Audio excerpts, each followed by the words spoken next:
Where were we? Distracted. I think that's it. Yep. Well, we've done our picks. Good.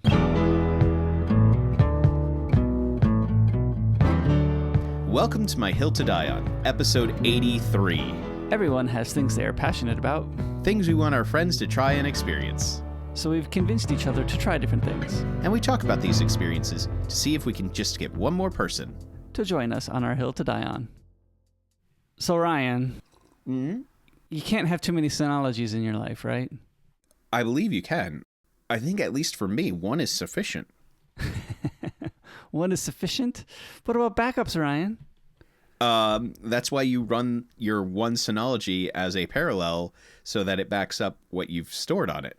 Yeah. But what if that dies? Well, it shouldn't die because that's why you run it parallel. Oh, are you talking about the machine dying? Yeah, the machine dying or the earthquake, Ryan, or, In the case of the earthquake, most of the things that I have backed up on the Synology are also backed up in another. You have them somewhere else. Yeah. Well, I don't because I have a lot of photos on my Synology. I have very few photos in my Synology. So I have lots of backups because this is the digital storage for my digital life. So I was looking on Yahoo Auction, as one does. What one is that? Maybe that's only me. One of the problems I have, and it is totally a me problem, is that the Synology I bought a long time ago is 8 bays. And while that's really nice, it gave me the ability to expand to use 8 bays worth of storage. And when you do that, it makes it really hard to go down to 4 bays. And at this point, looking at how much I spend on Synologies, I really can't convince myself to buy 8 bay units anymore. They're just too expensive. It was fine when I bought it years ago, but I can't keep it up. And I need to go down to 4 bays on all of my Synologies so that the costs don't keep ballooning as they already are. Does that make sense? Well, I mean, with the yen now reaching 160. Oh, I know. Oh, goodness. Anyway. Let's not get you on that topic. No, let's not go there. So I decided that I really got to start looking for 4 bay units. And I can't use my drives in my 8 bay units because my drives are all tiny because I have 8 bays. I can just fill it up with a whole bunch of tiny drives and still get a lot of storage. If I switch to a 4 bay unit on this backup, I'm going to have to buy all new drives. And all new drives are expensive. So I was not looking forward to this switch. And as I was looking through Yahoo Auction, I found somebody who was selling a 4 bay unit and included all of the drives with the sale. And I was thinking, okay, these are old drives. These are not the newest drives. They could potentially be 5 years old. They could be out of warranty already. Yeah. But even drives out of warranty still have some value. So I was, okay, well, all these drives added together, maybe they're worth 4 or 5 mon. And the Synology I knew itself was at least worth 6 mon. Then he's also including 2 SSD cache drives. So I was like, okay, well, that's probably worth a mon each right there. To me, I'd be willing to spend maybe 12 mon for it. And it was actually going for 12 mon. So I was like, okay, good. I could bid on it. But I'm assuming that as soon as I bid, other people will bid, and then it'll go over my price, and I won't win it. But oh well, whatever. This is Yahoo Auction. This is life. I hold myself to my max in Yahoo Auction, and I don't go over. And if somebody else bids it over, then fine, they can have it. I don't have to have it anymore. Sorry, I'm just laughing at this is Yahoo Auction. This is life. I didn't realize Yahoo Auction equals life. No. This is life in Yahoo Auction. Sorry. Okay. I wouldn't put it past some people. Yahoo Auction is life. And I guess defining that phrase to me means I basically lose everything in Yahoo Auction because there are people who are willing to spend way more for things than I'm willing to spend for things. That's what I mean by that is I lose a lot of auctions because I'm just not willing to spend that much money on most of the stuff that's for sale there. Because it's used. All the stuff is used. I don't want to buy it if it's going to break or, whatever. So I said, okay, it's 12 mon. And the end of the auction was coming around. And I was looking at it, I was like, I just don't want to spend 12 mon right now. Yes, it's a good deal. Mm-hmm. I just don't want to spend the money right now. So I was like, okay, fine. I'm going to let it go. I'm not going to bid. I watched it a little bit, and then no one else bid. And it went out. The auction ended. And sometimes when that happens, the seller will reduce the price. But sometimes not. Sometimes, they'll sell it somewhere else or something like that. So I was like, yeah, I'm just not willing to spend that much money. So then I looked the next day to see what would happen. And sure enough, the seller did relist it at about 9,000 yen cheaper. So I was like, 11 mon. Well, if the seller was willing to relist it again, and if nobody bids, then if it goes down to 10 mon the next day, I will definitely bid. And sure enough, I was watching it as it was 11 mon to see if anybody would bid, and no one bid. And the auction ended, and he relisted it the next day for 10 mon. Well, 9 mon, 9,800, something like that. Yeah. I waited to the very end of the auction again, because if you bid too early, it pulls up to the top and says, hey, look, somebody bid on this. Don't you want to bid on this? So you don't bid until the very end, because I don't want Yahoo Auction, their algorithm, saying, well, this must be interesting because somebody bid on it. So I bid before the last 5 minutes, and no one else bid, and I won the auction. And now I have a Synology with drives. No. You don't have a Synology. I have a third Synology. There you go. With drives that can hold all of my stuff. So within a year, I think we talked about this when I bought the Synology over the summer on Prime Day, I have now replaced all 3 of my Synologies within this calendar year. So it means I'm good for another long while, right, Ryan? I am now good. At least the units will last. I gave you 3 months. I don't think so.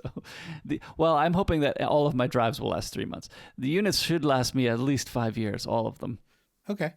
The drives, yes. I really do hope that the new drives that I just bought with this Synology last me more than 3 months, but you could be right on that. These new old drives that I just bought, I really hope they last me longer than 3 months. Right now, they're chugging away just fine. And they're drives that I would expect to chug away just fine. They're made for NASA's. They're a good brand. I would expect them to keep working. So we'll see. But yes, I now own 3 4-bay Synologies, and I'm doing pretty good right now on that. In one calendar year, I have replaced all of them because both of my 1815 pluses, one of them died all of a sudden and I had to replace it. But it was already going. I knew it was going to happen at some point. And now this one, it was working, and I set up this new Synology that came from Yahoo Auction. I set it up alongside so that I had yet another backup. So I had 3 backups for a little while until it completed. So now I've gotten rid of both of my 1815 plus models. So I'm pleased because now my Synologies just work again, as opposed to like getting alerts on my phone that says, oh, your 1815 plus has restarted 5 times in the last hour. I'm like, because that Synology stinks. My Synologies have been working much better now. So yeah, it's just working. That's all you can ask. Right. I mean, the point of Synology for me is that I don't have to work on tech when I get home. I work on tech at school. I want my tech at home to just work. That's why you definitely didn't give yourself a side project to work on tech at home. Right. You mean talking learner build? I'm talking learner build. That's different, though. That's programming. That scratches a different itch. Okay. You're talking about tech support. Tech support. Yes, tech support. I don't want to do tech support on my own equipment at home. I want my own equipment to just be running, right? Like, I don't mind helping, if my parents or in-laws or whatever want help. That's different. I was thinking about the fact that, like, outside of running updates and occasionally having to restart my router, that's about all I do at my house for tech support stuff. Yeah. I don't want to do more than that at home. In our tour of Japanese dilapidated amusement parks. Okay. I went to one that was not as dilapidated. Let me say it that way. This one was, I wouldn't say it's a premier park. I am waiting for the day that you're like, I went to this one and it was actually fully shut down. Yeah. Well, they don't let you into those ones. Well, you just have to hop a fence. Yeah. Before we get into this park that I went to then, let me tell this story. As the cross-country coach, I was looking for locations to run our big international meet that we have. We host a meet where schools from Guam, schools from Korea, Taiwan, hopefully China, and schools from all over Japan, they all come to race here. And I was looking for locations to run in our area because the location that we had used previously all of a sudden had some conflicts and couldn't host us any longer. So one of the things I asked was, we have a, dilapidated is a strong word, but a quickly failing amusement park in our area. And they close early, open late. So I was thinking, wouldn't it be great, since they open late anyway, they've got like 2 hours in the morning, that we could just be running there while the park is closed, can they just let us run while they're doing that? And we called them up and they said, no. The ride inspectors are going through at that time. Oh, right, of course, ride inspectors. That would be important on an aging park. What? Yeah, the important things. That makes sense. But they said, well, what about the evening? And I was like, well, I mean, they have illumination some of the time. So I was like, oh, evening, that'd be interesting. And they said, yeah, you could do the evening. So I said, great, how much would that be? And they said, oh, 1,000,000 yen per day. And I was like, you're kidding me. 1,000,000 yen per day. 1,000,000 yen? Yep. Who do they think they are? Disney? That's what I was wondering too. I was like, oh my goodness, 1,000,000 yen. Right? We're not even riding rides. We just want the park to be open with the lights to be on, which I'm sure is not cheap. If I were to give them any credit, I'd raise the price based on illumination. Right. But then everybody would also have to buy a park entry pass too. It doesn't include the entry fees for all the people coming also. Who do they think they are? So our purchasing officer who's working with me on this, she's like, Nate, do you want to respond in any way? And I was like, no, I don't even think I would have lowballed them. I was like, I think that would just be too much of an insult. Like, I'm not paying 1,000,000 yen. And the price I want to pay is something more like 10,000 yen. So like, they're not, well, not 10,000. I'd probably pay 100,000 yen. But like at 100,000 yen, that's 10% of what they were asking for. They're just going to be insulted. So let's not even say it. Let's not even go there. We just say, no, thank you. We'll move on. Like, no, we're not lowballing them. It's not going to be worth it. 1,000,000 yen. That is too bad. The funny thing is, as I was, pondering this over in our head before we had gotten the quote, I was looking at the map and I was like, oh, okay, where could we have a course? And I was noticing on Google Maps some of the walls they've erected around some of the other older rides that I remember riding when my kids were there. And I was like, oh, yeah, that's the path of all the rides that my kids went on. But that path is now closed. I can see the walls in Google Maps closing that path off. So what rides are there? Like, there's not that many rides there now. I bet you Illumination is the big seller at this moment.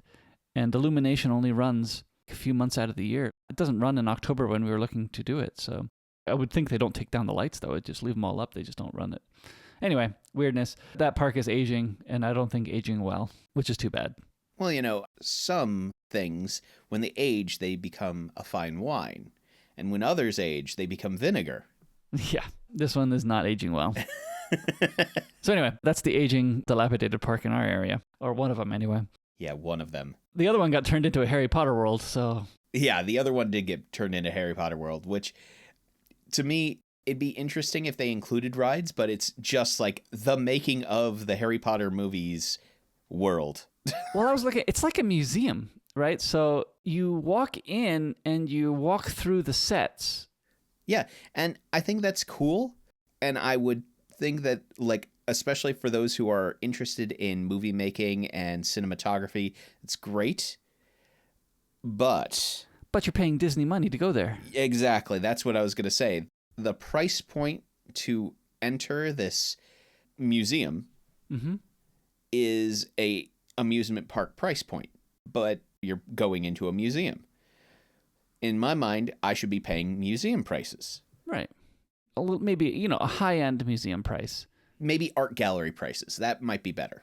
Yeah, but they charge way too much. So I sent my daughter to represent our family. So she went with her friends once and had a good time.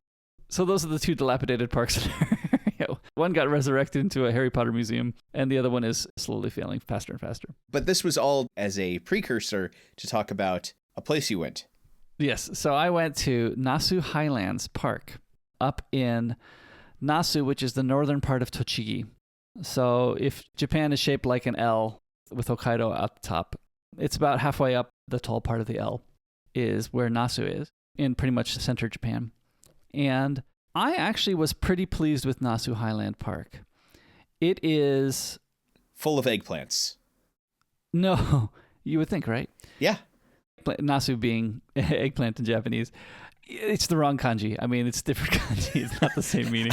I know, but still. Still, right? I know. Us who don't always read the kanji, first off, we just hear the word and then think, wait a minute, that word means something else. No. I would say it is a smaller Fuji-Q. Okay. I found it pretty good. In fact, in some ways, I liked it because the rides were slightly more tame than the craziness of the Fuji-Q rides. I think Fuji-Q's rides are a little bit like, let's see if we can make you throw up in this 90 seconds you're sitting on the ride, right? I think these roller coasters are tamer, but then more fun because you don't actually throw up. Does that make sense? Yeah. It's that sweet spot for you where it's not nauseating, but it's still exhilarating. Right. At Nassau Highlands, they had a number of roller coasters, and many of them were on the tamer side. Some were stretching things in one direction. I didn't ride all of them. My daughters rode, well, all but one. We didn't ride the one where, like the teacup ride. Yeah. Which my daughters did do at Nassau Highlands. They had one of those there too, and that was fun for them. I'm not riding that, but they had a good time. Then they have a ride that's basically a teacup on a roller coaster. So you can spin yourself around while the roller coaster's going around. Okay. Which we didn't ride that one. That's the one we skipped out on. I'm not sure you control the speed of the teacup. I think this one was set at not a terribly fast speed, but still at the same time, I don't think I need to be spun around while going up and down a roller coaster. So we skipped out on that one. We did do the one called Big Boom. Yeah, I did it twice. One of my daughters chickened out just before the ride started. They let her off. And then after we came back, she's like, okay, I'll do it this time. I did it with her a second time. And it was pretty good. Big Boom basically has a 2-minute, 40-meter climb. And then, I don't know what the degree is, but it's pretty close to straight down on the first descent. Ugh. And that is something else. That's a different feeling. Yeah. When the roller coaster goes down, I'm like, okay, it's done tilting down now, right? And then like, no, it's not done tilting down yet. No, not done tilting down yet. Then you get to almost 90 degrees and then you're coming back up again. I was like, woo, that was pretty intense. Sorry, I'm sitting here and I'm feeling nauseated already. But it was pretty good. And then it had a 360 pretty soon after that too. So that was pretty fun also. That one actually I thought was okay. I didn't feel too sick because the ride handled it well, I think. It was a gradual into vertical and then a gradual out of vertical. So I think they said you felt 4.5 Gs, but it was a very gradual climb to it and a gradual release from it. So it wasn't too like your body feels sick all of a sudden. I think Fuji-Q has one that's like 100 degrees, right? It goes back in on itself, which just sounds crazy to me. Again, let's see how we can make you throw up, right? I haven't tried that one at Fuji-Q yet. When we went to Fuji-Q, my daughters were too young to even consider trying it. So yeah, Nassau had this Big Boom. I liked that. I mean, I've told you before, I'm not a huge fan of roller coasters, right? No, yeah. So that was the most drastic one I rode. Camel Coaster was down there too, and that's just a fun up and down, very tame roller coaster, but very fun. So I enjoyed that one a lot. My daughters rode F2, which is one where your legs are dangling, and they seemed to think it was okay. To them, it was another roller coaster, and it was fun. They had a good time with that. I think the thing that I struggled with the most there was they had a VR room where you strapped on some goggles, and it felt like a roller coaster ride because basically it was let's pretend you're on a rubber band and you get shot out of a bungee thing, and you just go up and down and up and down and up and down. I did not like that at all. It felt too real to me. Even though I was seated in a chair that didn't have a belt, I felt like, where's my seatbelt? I am flying somewhere. Where's my seatbelt? I can't hold on. I can't look down. I had to keep looking up in the VR world. I was like, nope, this is no good. It felt too real. I did not like that one bit. That was the thing I struggled with the most, was the thing that I didn't even leave the ground for. That was too much. But my daughters rode that like 2 or 3 times, and then they sat on the dinosaur experience one too, and it was funny to watch them react to fake dinosaurs. So they enjoyed that one. Give it some time, and that's what all amusement parks will be, a series of buildings where you walk in, put on a headset, and... I don't disagree with you. It felt pretty real. That was the problem for me. I could not look down. I had to look up the whole time. I was too afraid of heights because it was like, oh, let's pretend you're on a slingshot that stretches you 30 floors down and then shoots you 60 floors up. That'll be okay, right? Oof, did not like it. Yeah, and then we tried a bunch of the other smaller tamer stuff on the way down because it's actually pretty interesting. You start at the top of the hill as you park, and then you're just kind of basically walking down steps to get to each ride. And then we had to walk back up to get to the exit. It was pretty fun. And all the rides were open that we wanted to ride on. I was very pleased about that. And when we had arrived, some of the rides said they were closed for maintenance, and I was like, oh, that's too bad. They didn't say that they were going to be closed on the website, so I was a little bit disappointed about that. But then by the time we got to those rides on our way down the hill, they had already opened up. I think one of them was the Bat Drop, which is a pretty simple ride, but it was pretty fun. That one they were working on, and as we were passing by, I asked the guy, when is this ride opening today? Because it looked like they were putting some of the train cars through just to test.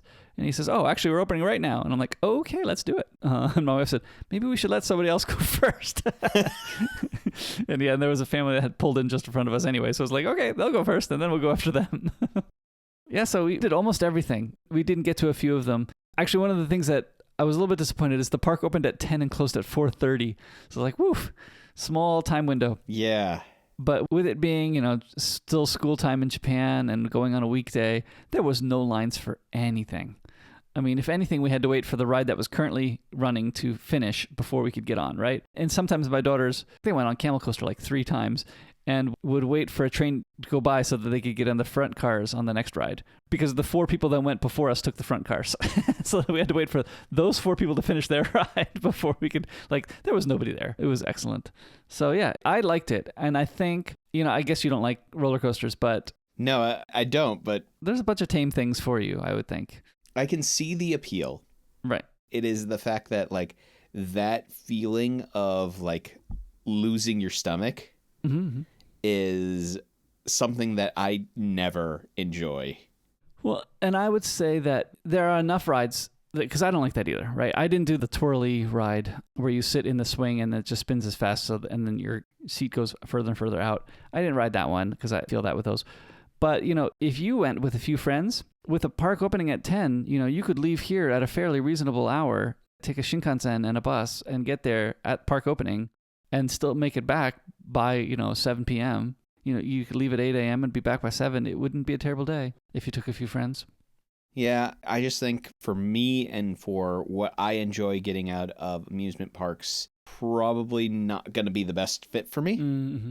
I enjoy occasionally going on a ride here or there. Usually I am a nervous ball of... I almost said a nervous ball of nerves. But I am a nervous wreck until usually that first drop. Mm-hmm.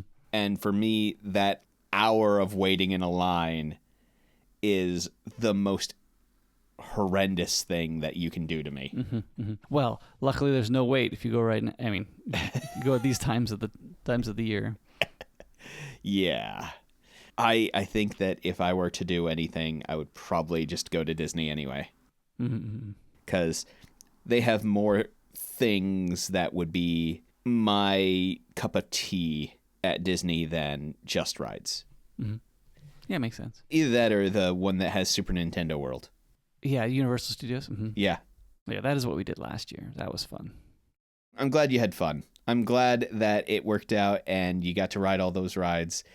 It is just, you're talking to a coward. I think that this is probably the park furthest from Tokyo that I've been to that is doing the best. There were still some, I think one of the things I was realizing is that when Disney does roller coasters, you don't see the supports or the ground, right? You see story the whole time. This one, you just saw ground and supports and all over the place, right?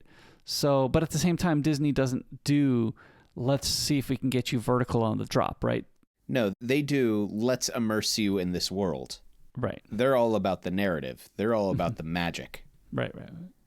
The prestige. Yeah, it's not the same thing, but this was a good park. This park had theming, but it was a little bit weird. They had some kind of woodpecker character that was Whoopi, not Woody the Woodpecker, but similar in appearance. Well, that's because they couldn't get the copyright for Woody. Probably. And they had like a 50s themed area and I don't know, I guess a future themed area. I guess that's what that was. Anyway, they had a bunch of areas. And if anything, I think it was nice and bright and colorful. So the photos that I took were just full of color, which I enjoyed. Smiling faces and backgrounds full of color. So the pictures looked great because of that. I thought it was pretty good. I got to admit, as somebody who's been planning cross-country courses for a long time, I sat there thinking, wait, this park doesn't open till 10 either. I wonder if they'll let us run while the ride inspectors are doing their ride inspecting. But no, I can't get the amount of people I need up to that Nasu area and back down to Tokyo. That's too much to ask. If you had a place to stay up in the Nasu area. Yeah, possibly. But then instructing foreigners how to get to Nasu from Narita Airport, I think, would be too much. Not worth it anyway. Well, it depends. How much would they charge you? Hey, if they charge 1 million yen and throw in entry fees, it's possible. I'll charge 1 million yen for both nights, maybe. Not for one night. I don't think they have as good illumination either. But maybe they'd be willing to do the morning. Yeah. Not worth exploring right now. Mm-hmm. All right. So, Nate, you brought both of these, I think. Yes, I think I did bring both of these in. Calpis Blended Rich Mango. We, of course, need more Calpis in our lives, Ryan. Well, we need something.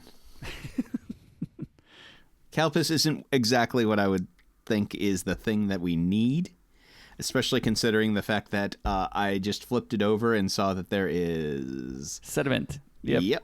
I have now shaken mine enough that it is now mixed in. Yeah, I have not. I mean, that's the problem is, we bought this how long ago now? This one still hasn't expired yet. I didn't check the expiration date on the other one, though. Maybe I should have. Yeah, this one still has a solid couple of months before it expires. Exactly. We're good. I'll check the other one later. And it's 10% fruit juice, but only 430 milliliters. Oh, that did bother me in Nasu Highland. All the drinks sold in the vending machine were, of course, overpriced because it's amusement park pricing. Yeah. And 430 milliliters. I was like, oh well. So there is the mango blended rich Calpis, and there is a Kit Kat that just says Golden Dragon on it. Right. I brought it back from, I happened to be in Thailand for a quick school trip, and they had Kit Kat Golden Dragon, which it just said I needed to buy it because I don't know what dragon Kit Kats taste like. Maybe they taste like... Draconic? Draconic, yeah, exactly. So obviously I needed to get it. What's interesting is on the ingredients area, it looks like it switches to English halfway through. I can't tell what the flavor is going to entail. Right. Because... they've just fancily mixed sugar and chocolate together to get a flavor that they wanted to get. Uh-huh. Mine says joy on the front, though. Oh, mine says peace. So I get joy. It's good. I need peace. I don't think I can ever get that. So let's try the mango first, right? Mango first? All right. Let's see what we got here. All right. Fruits and Calpis. Mm-hmm. Smells good, like good mango. Smells like mango. It's actually pretty strong on the mango flavor. I mean, I guess that's what blend rich mango means. But as fruits and Calpis go together, this is on the stronger side. That did not mix well in my brain. Oh, yeah? Yeah. In fact, I think it's more of a mango drink than it is a mango ole. Sometimes Calpis fruits make a little bit more of an ole flavor, right? Yeah, but, I mean, it is there, but it's not... yeah, that's not a good mix. Oh, you don't like it? No. I like it. It's very strong on the mango. I like that. The mango part is okay. It's whatever else is in there is not agreeing with me. There's some kind of... Calpis? Yeah, well, pretty much, yeah. But but something else in there with the mango, that mix is just not agreeing with me. I'm capping this and setting it aside. All right. I'm good with it. I like it. I think I might go as high as a 7. Yeah, I think I'm going to give it a 4. All right. That feels like, I mean, part of it is good, and then something kicks up, and I'm just like, no, that's not good. Nope, I like it. It's got 3 kinds of mangoes, 10% fruit juice. Good for me. I'm glad that someone likes it. All right, should we try the Kit Kat Golden Dragon? Sure. I mean, this is different than our most Kit Kats because this is... a full-sized Kit Kat. Yeah, it's not a Kit Kat mini. It's full-sized and it's got 4 sticks. Oh, that is an interesting color. Yes, that is where the red coloring comes into play, I guess, huh? It is marbled with yellow, though, right? Is that what you got too? It looks like a gradient. Like half of it is yellow, half of it is red, and they... Oh, you're right. It didn't peel it far enough back. Yeah, it goes from yellow to red from one side to the other. Mm-hmm. And that is Golden Dragon. I guess so. I am smelling citrus. For sure. All right, let's see. Hmm. I think it tastes like it smells. Yeah. Lightly citrused. Lightly citrused. It feels a little... I can't think of a better way to put this than thick.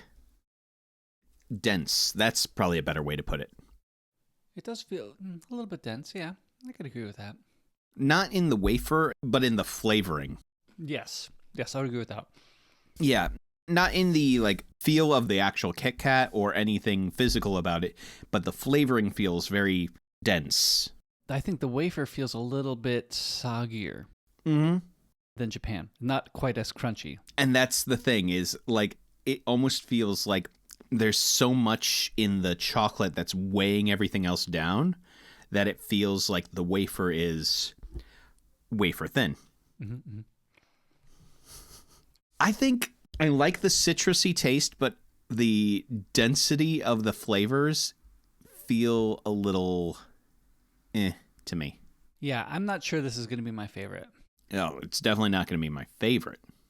I think it's a 5. It passes.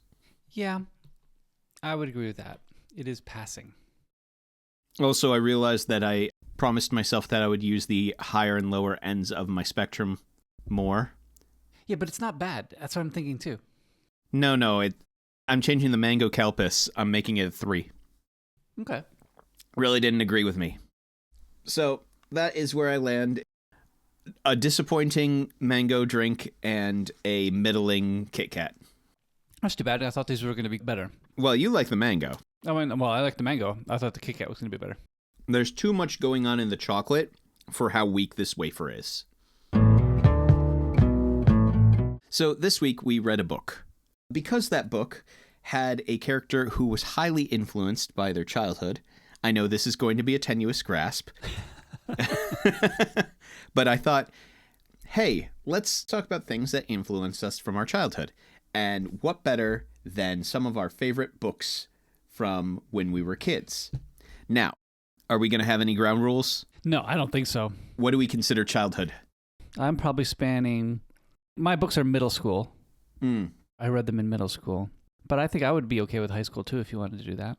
Oh, no. Mine were all elementary, middle school. Well, I read them in elementary, middle school. Whether or not they were designed for elementary and middle school is a different question altogether. Mm-hmm. Well, yeah, they both were. All right. So my first one, because I'm going to show off exactly how basic a reader I was when I was a kid. The first one I'm going to pick is probably, and this is going to drive so many people mad. Fox and Socks. Go, dog, go. Nope. Ender's Shadow. Okay. Can I just pick mine then, too? Yeah. Because I was going to pick Ender's Game. Okay, let's talk about these together then. All right. Because I was going to say that I'm going to pick Ender's Game because I liked the sci-fi parts of it, and Valentine and Locke got in the way. You will probably disagree with that statement. I vehemently disagree with that statement. Sorry, Demosthenes and Locke. I thought the Valentine and Peter bits where they were playing politics games, I thought that was clever, and I thought that was entertaining, and I was like, oh, yeah. Now, as a grown adult, and I'm like, a bunch of middle schoolers and high schoolers convincing people on the internet to believe. Actually, that's more and more likely. High schoolers and middle schoolers convincing a bunch of people on the internet to believe things that are completely unbelievable. Yeah, no, that's unfortunately a real possibility in our current world. Well, I liked, and see, this is the interesting thing, because when the movie came out, I liked that the movie focused on the sci-fi bits and basically dropped the Demosthenes Locke storyline. See, my problem with the movie was the fact, and it will go to show you because of which of the books I chose, they ruined the character of Bean in the movie. See, here's my thing then. I agree with you. They did. And dropping the Demosthenes Locke plot lines means that there's nowhere this can go. They couldn't make a follow-up movie. Yeah. I mean, maybe they could potentially have made Speaker for the Dead. Potentially. But they couldn't have gone any further than that, really. I mean, well, I guess... You don't want to go further than that, though. Right. And they cut off the whole Bean storyline completely. Because they destroyed his character. They destroyed Bean, and they destroyed Demosthenes and Locke, which play a part in Bean's storyline. That would have been the way to go for more story. Yeah. And they didn't do it. So I agree with you. So to clarify, before we go too far into this, Ender's Game and Ender's Shadow, written by Orson Scott Card, thank you, are classic sci-fi books. The one that gets the most notoriety is Ender's Game, because it was the first one. And I would say one more thing, too. I would say that Ender's Game is a sci-fi book that often is able to appeal to people who don't like science fiction. Yes. We did an author study when I was in 8th grade, and I picked Orson Scott Card and read 2 of his books, and I forget which ones. His other stuff I've never really found myself able to get into outside of the Ender universe.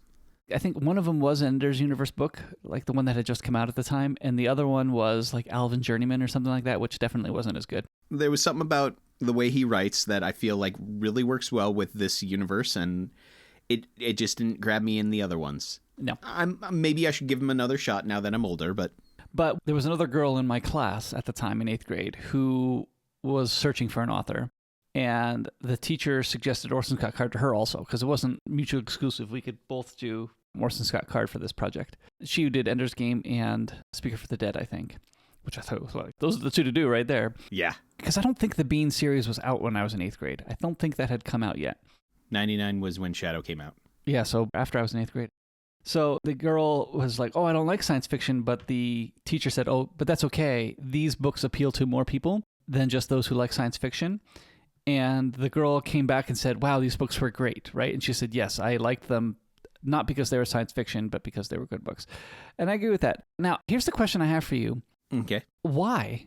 I mean, some of these characters are okay. I mean, I don't think all of Orson Scott Card's characters are great. Maybe it's just the writing, right? I think it was the writing. I think it's got to be the writing, because I don't think it's... The characters aren't always deep. In fact, some of them are a little bit shallow. I think it's specifically the writing and getting into the psychology of the main characters. Yeah, okay. The main characters are the ones who are always really well... You really understand what makes them tick. And I think that was what drew me to these books as a kid. Yeah, I can agree with that.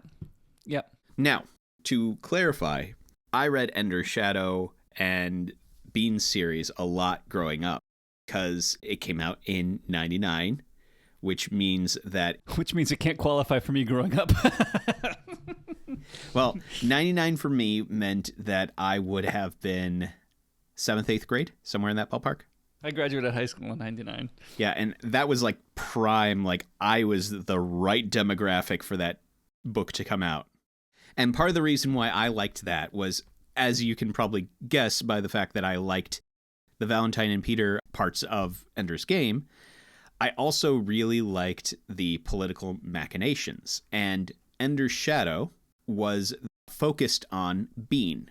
Now, while Ender's Game had Ender as this... Essentially, he was supposed to be the unbeatable hero, the one who was up against the world and somehow kept coming up on top.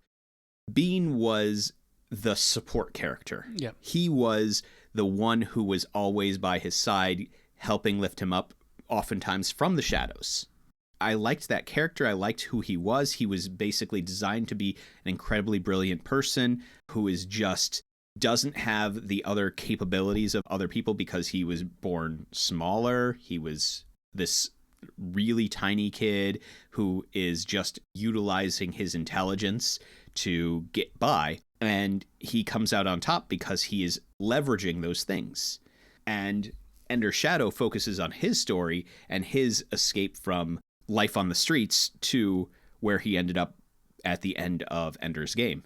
Assisting in the battle and winning the war. And basically being the essentially second in command, being the one who was watching Ender to pick up any slack in case he broke. broke, right? Because the amount of stress placed on these kids was humongous. And then when Ender went out into space and skipped hundreds of years into the future, I liked that Bean decided to go back to Earth and deal with, okay, humanity no longer has one uniting enemy. What is all of humanity going to do when they no longer have that one uniting enemy?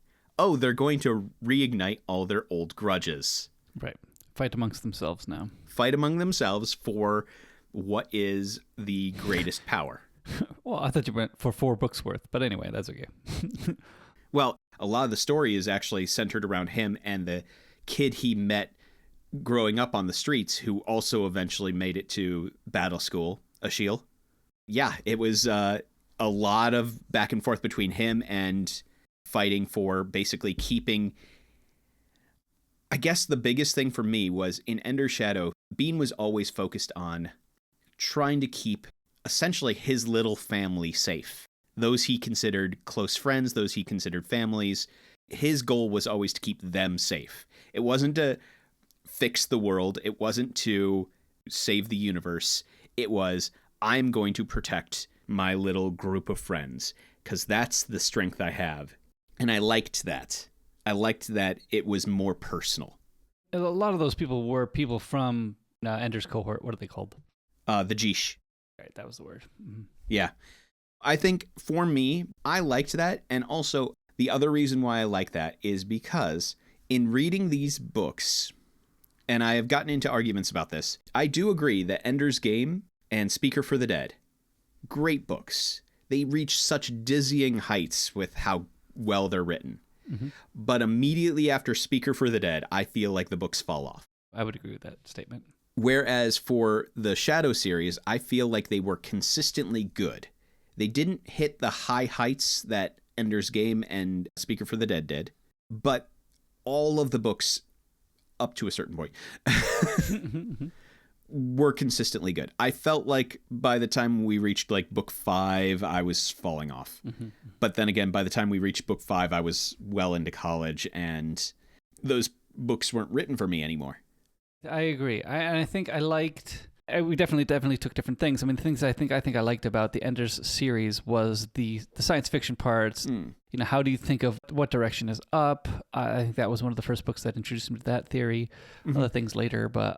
And I loved getting into the characters' psychology, their philosophies, and how everybody was generally working towards some idea of good, but how they got there and what that good looked like, what it represented, was defined differently among all these people, and seeing what that was and what made them tick. And I thought that was what really drove me to these books.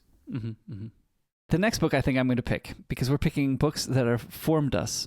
I guess technically I'm picking a collection of books, is I'm going to pick my Star Trek The Next Generation manual and my companion. I think it was called the Star Trek The Next Generation Companion. Before Wikia, where everything can be just written out online for all of the trivia that you ever need to know, you had to have physical books for this information. Although I guess I could also put in my Macintosh Bible into this category too, of, you know, all of the hundreds of Centris models and Performa models and Mac 2CX, 2CI, 2FX, all of those models. I had a book that told me what all their specs were and how fast they were and things like that, because you had to have books because they didn't have the internet with information like this on it. And now you can just look everything up on lowendmac.com and be done. And same thing with Memory Alpha for all the Star Trek stuff. But before all that, I had to have books for this stuff. So I had a collection of basically reference books for Star Trek and reference books for my Mac stuff. They were great. I would read through them. I would watch a Star Trek episode and then read about it in the book. And the Star Trek manual, which is basically fiction about how the Enterprise worked. Wait. Are you saying that the Star Trek manual is fiction? It's fiction, right. Yep, you know, I haven't been able to build my warp drive from the Star Trek manual yet. There's a few pieces missing, like antimatter, things like that, you know. And the fact that, you know, would that actually work if you were... Anyway. But it was fun. It was fun to read these things. Actually, one of my favorite pieces of Star Trek reference material was I actually have blueprints to the Enterprise D that the studio made on a Quadra 700. I love that, it says it in the back. On a Quadra, they drew out blueprints for all of the levels of the Enterprise, and I have blueprints, and they are pretty fun. Are they necessary? No. Yes. But they're very fun. For the time that somebody calls you up and says, we're going to crash land at this convention, and we really need to know how to get to the warp drive. Right. From what floor to what floor? Where's the holodeck? And how do you get from holodeck to sickbay or Picard's quarters or Riker's quarters or Data's quarters? They're all there. It's great. Yeah, I made myself a key, like all the interesting things on what huge piece of paper they're on, and that's located on D4 on that huge piece of paper. It's cool. Totally fiction, but totally fun. The amount of hours it must have taken to make that, and how many people bought that book? Like I did, of course, but can't have been that many other people that bought these things. Nate, you should know how popular Star Trek is, right? Yeah, I know, but it wasn't like the most popular book or thing. Anyway, still quite fun. So yes, I have reference books that I just enjoyed reading when I was little. The Macintosh one, not as much, but the Star Trek ones I read often. I mean, you don't read through the Macintosh one. You just look it up when you need to know what the specs were for that computer was, which I'm sure we've gotten rid of that book right now. I mean, everything's online for that book. I have kept my Star Trek books, even though you can find most of it out on Memory Wiki. Yeah, but there's a certain level of collector's edition-y stuff with that. Whereas the Mac Bible, yeah. I mean, it could go into your library. Yeah, I don't need it. I left it with my dad, and I think he might have gotten rid of it, which I'd be completely fine with. Anything else? Nope, they were fun. You don't have anything to add? Not really to the Star Trek. They were not formative to you? Those were not formative to me, no. All right, I'm caving with my decision. You're going with the Bible? Sorry, just kidding. Everybody gets the Bible. Yeah, everybody gets the Bible. Sorry.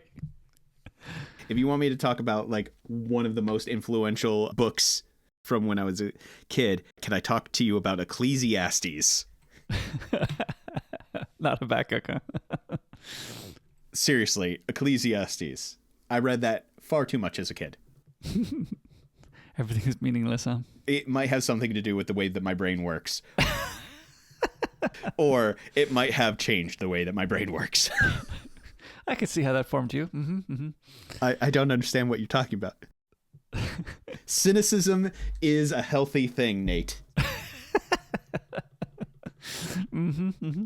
That being said, I'm actually going to talk about another fiction book. Okay. And I was trying to decide if I was going to be super basic.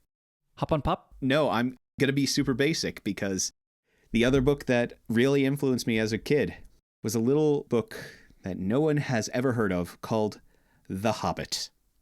Oh, okay.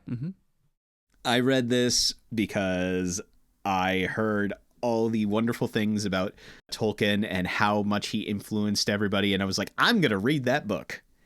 And so I started reading The Hobbit. And it is one of those things that definitely influenced my life to produce in me a love of fantasy. This was probably the cause of a lot of my love for all those fantastical elements of adventures and wizards and saving the world and journeying across and fighting dragons and all those things and riddles in the dark.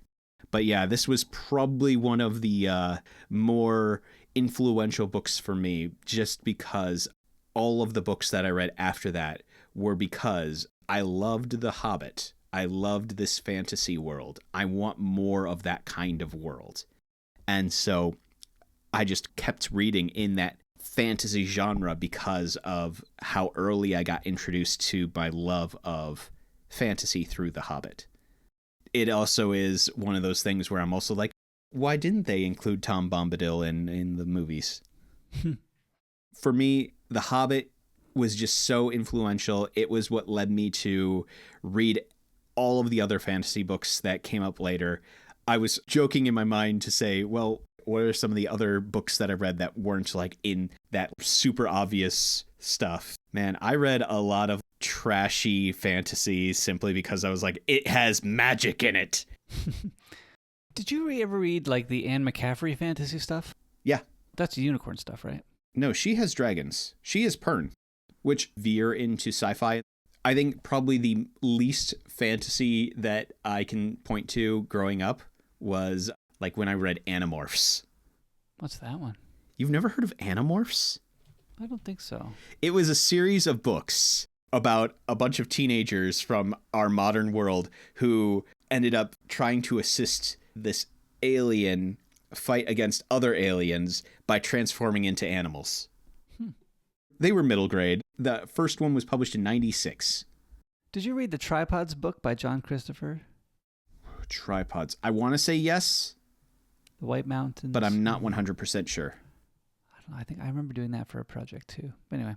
I just think of all of the books that I read growing up. And I mean, largely I was heavily influenced by my dad and his choices of books, which is why we had a copy of Lord of the Rings in our house. So guess where I went after I finished The Hobbit? Which, by the way, I'm going to say, I tried to read that in like 4th grade, and The Lord of the Rings is not a 4th grade reading book. No. Yeah, The Hobbit, even at 4th grade, might have been stretching a little bit, but 4th grade, The Hobbit, I think, is doable. If you're interested, I think you can do it, right? You didn't have Andy Serkis reading it to you. No, I read it myself. But now you can get Andy Serkis reading it to you. Isn't that great? Yes, it is great. I read it at a point where I was very interested in it, and also because of my other interests, mostly being I played video games, and a lot of the video games I like to play have lots of text in them. As a young child, I learned a whole bunch of words because I was trying to keep up with the video games I wanted to play. Right. But that's what actually increased my reading level at a younger age than probably I had any right to be, was the fact that I was reading lots of books and playing games with walls of text at a very, very young age. But yeah, I think it was either 3rd or 4th grade that I finished The Hobbit. It might be a bit of a stretch, but I think that's well within the Lexile level of normal. It's the fact that I tried to go into The Lord of the Rings right after that. That was the hard part. 4th grade for reading the 20 pages where he describes the beauty of the edge of this one forest is a bit much. But it wasn't 20 pages or a whole chapter about dresses. They didn't have the good parts version of The Lord of the Rings. No. Oh, it also wasn't 100 pages on the Battle of Waterloo. That connects to Les Mis. Come on. No. The Battle of Waterloo only was there so that you could understand the character of Thénardier. Who is that character? I don't even remember. He's the innkeeper, who is also the one who takes care of Cosette, is the father of Eponine, and is basically the scum of the earth. But anyway, where were we? Distracted. I think that's it. Yep. Well, we've done our picks. Good. This week, I had you read a book. Mm-hmm. To mix things up. Well, and I'm glad I took notes on it because I didn't read it this week. I read it twice a long time ago. Well, we read The Goblin Emperor by Katherine Addison. And it is a book that I really, really enjoy. And I have tried to get more and more people to read it. And so far... Including students. Hey, I can exert my power in certain ways. And one of those ways is making people read good books. In class. Or for class. So what you're saying is I should make How to Lose the Time War one of the possible required readings. Yeah, I don't think it meets the redemption arc. But maybe Ender's Game. Actually, Ender's Game... Yes, Ender's Game potentially could. But the problem is I know the reading level of Ender's Game, and these are like 10th and 11th graders. Yeah. Anyway, so I've really enjoyed it, and I have been trying to get other people to read it, including students and coworkers and a bunch of other people in a variety of ways, because I have really enjoyed this book. So before we get going, let me give the quick back jacket kind of summary. The story opens with Maya, the youngest son of the emperor, and the least in the eyes of the court and in the eyes of his own father, as he is half elven and half goblin. The story opens when the emperor and the 3 sons older than Maya die in an airship crash. Suddenly, Maya, who has been relegated to the sidelines of society, all but put into isolation, is now given ultimate power over the entire empire as the new emperor of the Elven lands, and this first half-goblin emperor. So, Nate, first of all, I have to ask it because it's the first question I ask it all the time. How did you feel about the book? I like this book. I've now read it twice. Good. I don't remember why. Because you thought we were going to... Yeah, I think it's because I thought we were going to read it once. I thought we were going to cover it once, so I read it once. And then it was months later. And then I read it again because we were going to do it again, but that was a month ago. Well, that was because we were originally planning on recording a month ago. And I think what happened was... Life? Well, life. Yeah, pretty much. You went on your trip, and then we came back and hit the ground running with a bunch of other things, and then life. Yep. And then life. I like this book. I think it's a good book. I think the biggest problem, which I know you know because I've heard you talk about it with your students, is that there are so many names. Yes. I really enjoy the way that Katherine Addison writes, and I like her characterizations. I like the worlds she builds, but she is a very detail-oriented writer. One of the things that really stood out to me was not in this book, but in the sequel. There is one scene where a character asks for directions, and then the person talking to the character goes ahead and lists all the directions to get there as if it is a real city. Oh, so you go down this road, you go north 2 blocks, you see this specific building, you take a right at that building, then you keep going until you see this building at the crossroads of this road and this road, and listing all these things with legitimate made names. And that's the only time you ever hear the names of those roads. Right. They do not come up later. There is no Chekhov's gun with these roads, but they're there.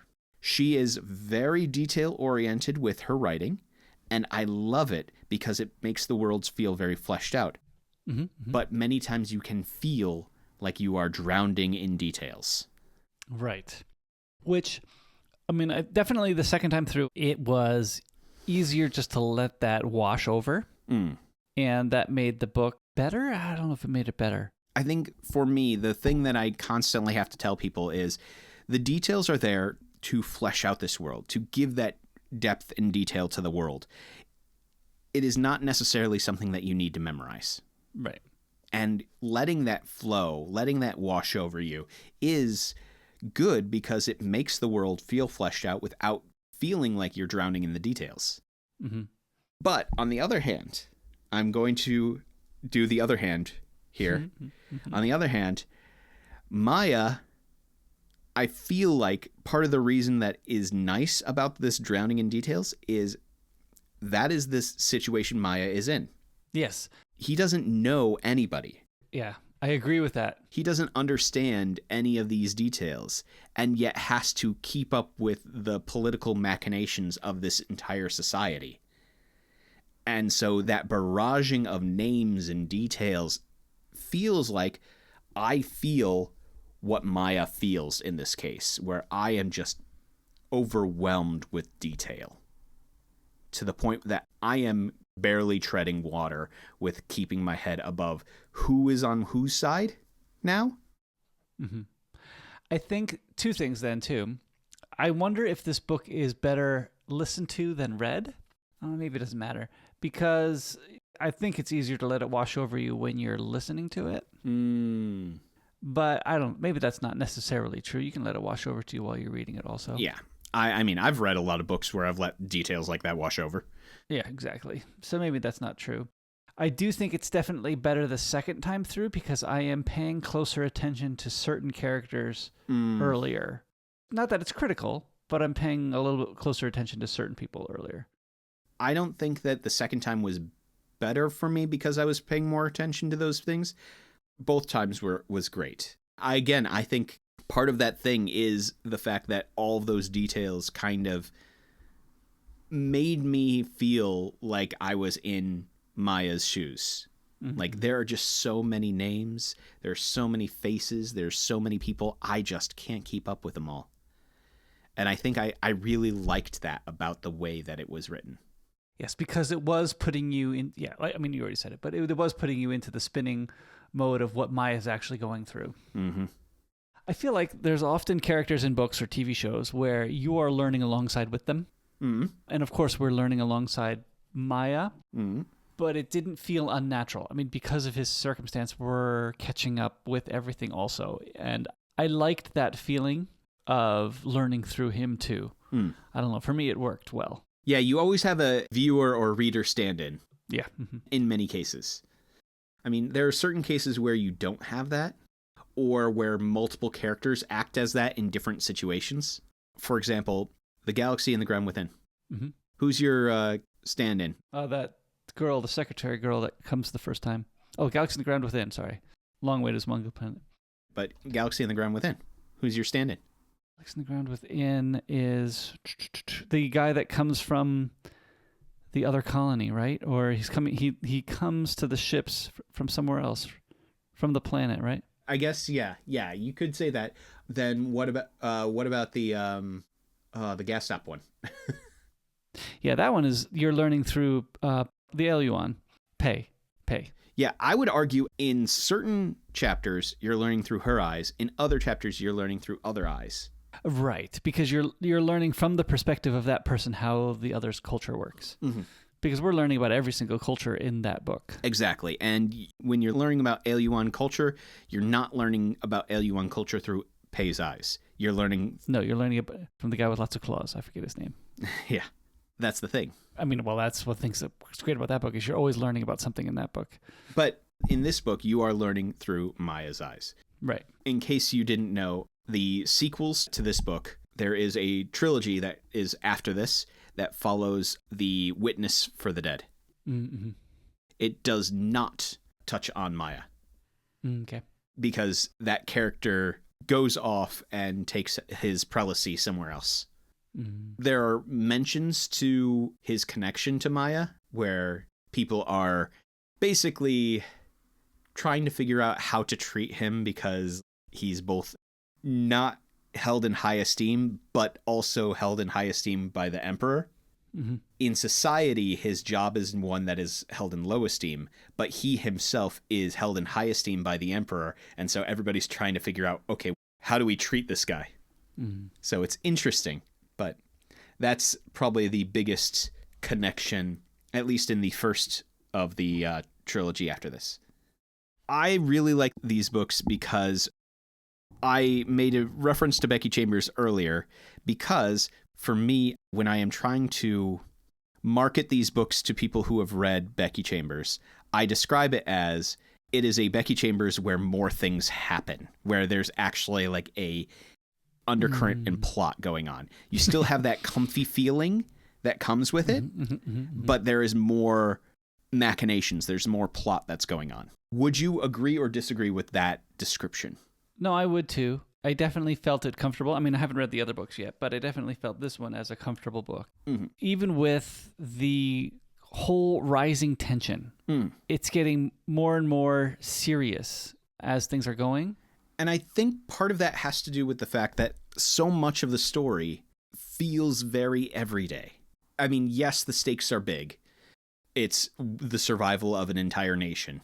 But so much of it also is like, I need to go have a meeting with this person, or I need to figure out who is going to attend with me to go into this time of reflection.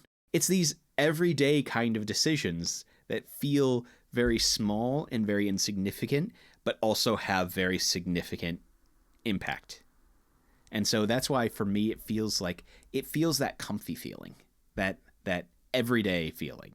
I think in my second listen, I was listening a little bit more for the pace.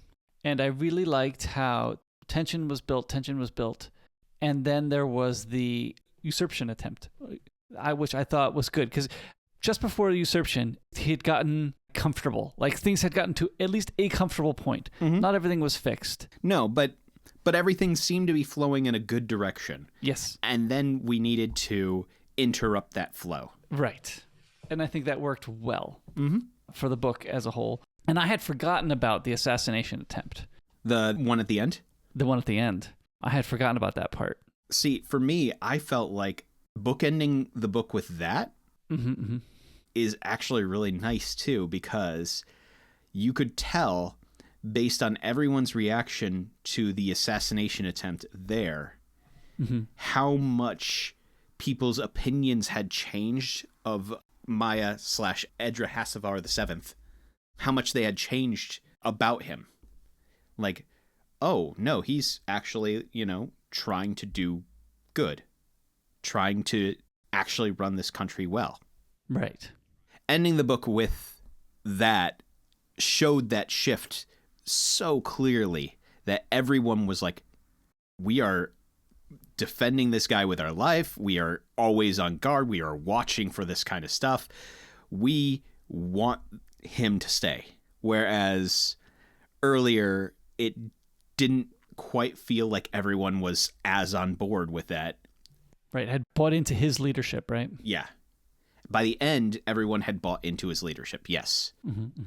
One of our coworkers mentioned that, like, even hearing from his future wife, her response was, oh, if he wasn't already dead, I would have drawn my sword and cut him down where he stood. Right. And you know what? That is a reaction that you can be like, okay, even this woman who, like, initially they had very icy relations because they were like, neither of us are really wanting this, but it is a marriage of political nature, but we hope that it can be a decent marriage in the long run, and trying to feel each other out, I guess, is the best way to put it. And that shift showed, like, no, everybody is on board. Yes, I think that was great. I mean, he instituted many, even the accepting of a female guard, I think even that plot line too brought people into him saying, why is this unacceptable, right? He's always asking, why is it unacceptable? Why? Your father would never do this. Why? Why would my father never do this? He was good at questioning that stuff. And it's the fact that he came into this saying, look, I'm not my dad. Right. And, I mean, true, part of that was the fact that he was pretty bitter about the way his father acted.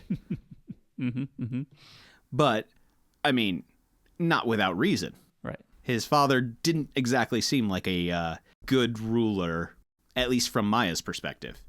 Right. And interestingly, if it had passed to his brothers, they probably would have kept the status quo.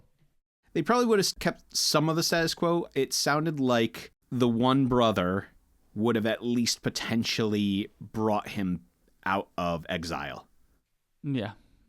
But that would have had to be waiting until the emperor had passed away. It seemed like it would have not been as drastic a change, but it would have been maybe some light, almost lip service changes, I guess is the best way to put it. Whereas it seems like Maya's rule is marked by, we're really going to change things. We're really going to mix things up. Is Maya's rule covered in the follow-up books?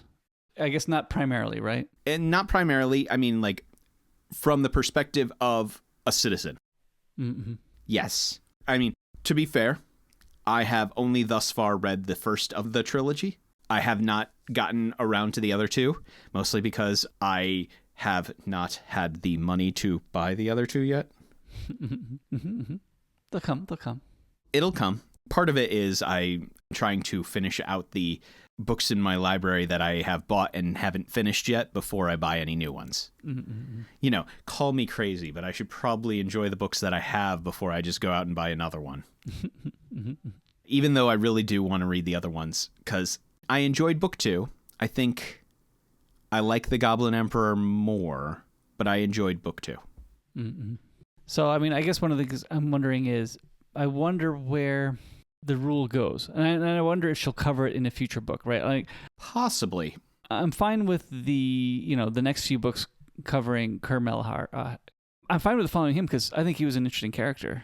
Yeah. One of the more complex characters. Not to say that everyone else was simple, but yeah, he had a lot going on. That's the thing, is he had a lot going on. And I'm okay with decisions like, look, if I can't, if the author can't come up with anything interesting, then don't do it. Yeah. Looks like she might do more in the future.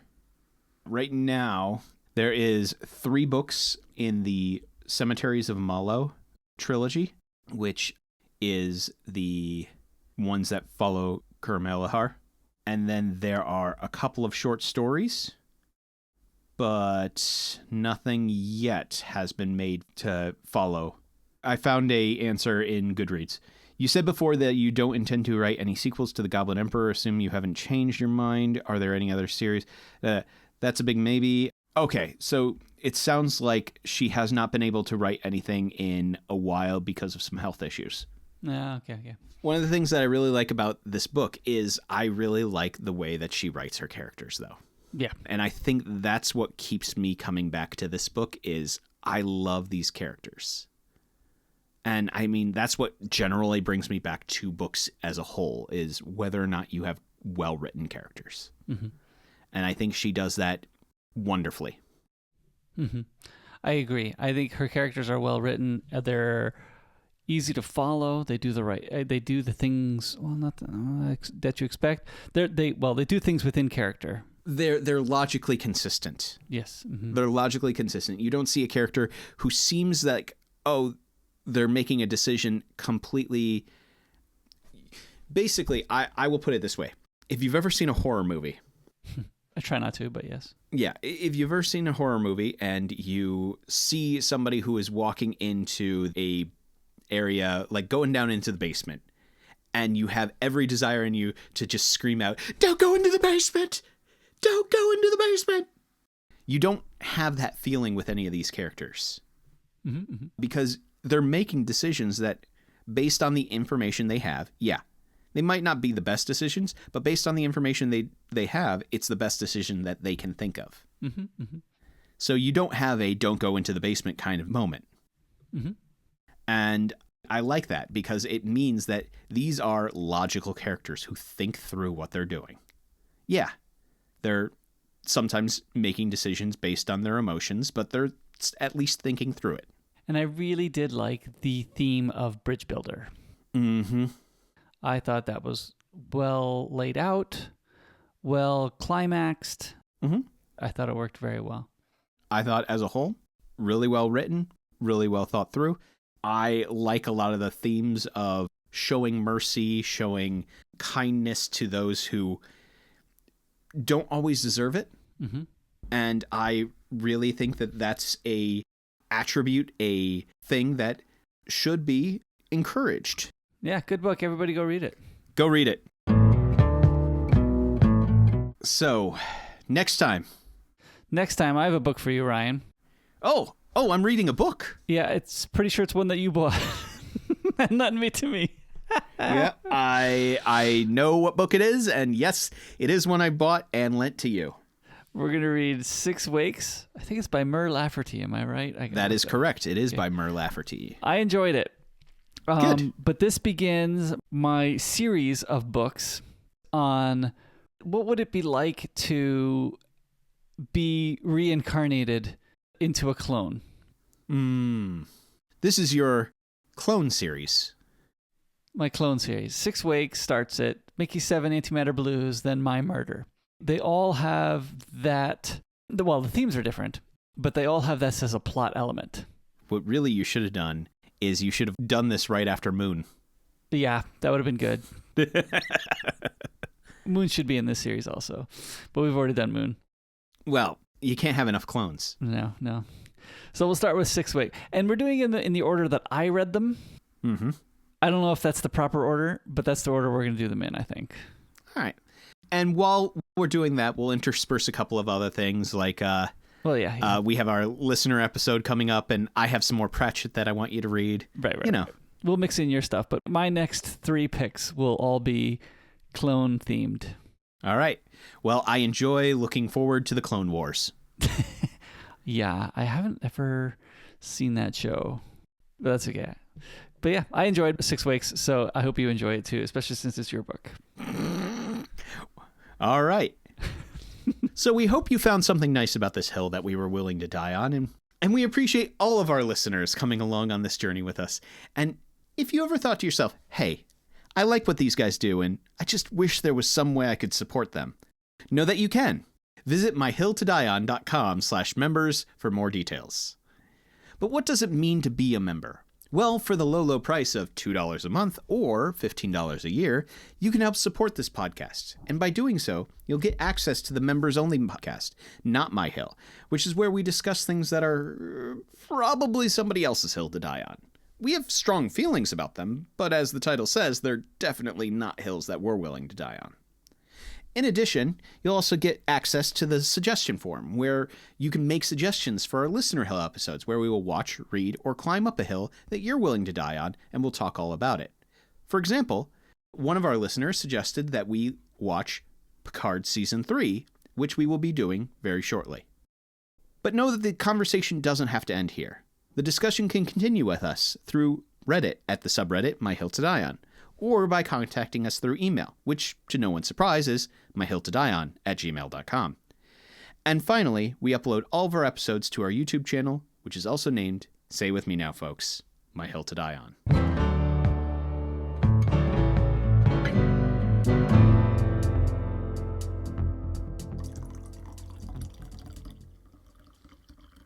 Sorry. That was good. Mm-hmm. I was just pouring the coffee right next to the mic. Oh. I realized that after I started pouring. Sorry, I hear voices again. Terrence. Hey. Terrence! A present for us? Computers. Oh, computers. Okay. Oh, you can tell them we're recording. Class is finished? Okay. We're recording our podcast, Terrence. You're interrupting. It's very important. Episode 83. Every single episode that I have to edit, you do something like this where I get 2 tracks from you or something crazy happens. Yeah, but at least it's the same levels, volume, setup, and everything. So that this time at least anyway, it's the same levels, volume, setting. So all you have to do is just line it up in the same track. I know. I'm just giving you a hard time because I will say the episode that I'm currently editing has 2 tracks from you. Well, I don't understand why I'm full. Actually, I went down to 6 gigs, but why am I so full? How many photos do you have stored? Well, that's part of the problem. Actually, that's what I was just working on getting rid of these photos from school. I just finished posting something, so I'll get rid of those photos. I mean, and that is going to be 3 gigs on my disk. Good, there we go. We got 2 in. I was wondering how many people I would annoy by saying Ender's Shadow rather than Ender's Game. You've already annoyed me to the point where I accept it now.